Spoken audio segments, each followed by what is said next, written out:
আসসালামু আলাইকুম। অনেকেই বিদেশে আসে ভাই, আইসেই বেশি টাকা খুঁজতে চায়, ঠিক আছে? তো এই বিষয়ে আপনারা দুইজনে বলবেন যে আইসে বেশি টাকা খোঁজাখুঁজি করে লাস্টে সে কিন্তু আসলে প্রতারণার শিকার হয় বা ঠকে যায়। ঠিক তো আছে। প্রথমে আসলে কি করা উচিত যদি একটু বলেন। আমরা প্রথমে আসিয়া মানে আমাকে পরিস্থিতি দেখতে হইব যে কাজে হ্যাঁ, কামে হ্যাঁ। কি অবস্থা, যে কাজ কাম ভালো হয়, কোম্পানি কাম করার তাহলে টাকা পাবো বেশি, আর হ্যাঁ, না হ্যাঁ, করার হ্যাঁ। তাহলে পাবো না। টাকা যেখানে দেয় এখানে আমাকে ধৈর্য ধরতে হইব।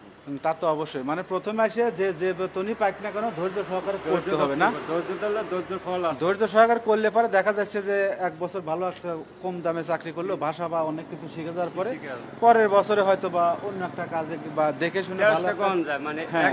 একটা কাজ ধরে আরেকটা কাজ তালাশ করুন। তো যে ভাই কত বছর ধরে আছেন? আমি আছি 1 বছর। 1 বছর। তো এই যে এই ভাই কিন্তু 1 বছর মোটামুটি একটা কোম্পানিতে আছে, লড়াচড়া করেনি। তো ঋণ দিনা হয়তো অনেকে আছে, অনেক টাকা পয়সা দিয়েছে, 1 বছর মোটামুটি ঋণ দিনা কিন্তু ক্লিয়ার করতেছে। তো এরপরে যদি আসলে ভালো একটা কোম্পানি বা ভালো একটা বেতন দেখে যায় তাহলে অবশ্যই তার জন্য কিন্তু ভালো।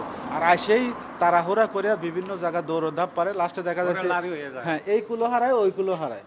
এখানেও ভালো টাকা বেতন পাচ্ছে না, আবার এক জায়গায় যাচ্ছে সে জায়গা ভালো হইতেছে না, এটা বাস্তব কথা কিন্তু, তাই না? Sure. আপনারা যে আসবেন না কেন, হ্যাঁ, তো বাইরে আসার চিন্তা পরে আপনার। বেতন যদি কমও হয় সেই জায়গা ধরে থাকার চেষ্টা করবেন। অবশ্যই আর অবশ্যই। ধরে যদি না থাকতে পারেন আসলে কিছু করা সম্ভব না। ওকে, তো ভাই যেটা বললো এটা কিন্তু বাস্তব কথা। ভিডিওটা শেয়ার করে দিবেন, ভালো থাকবেন।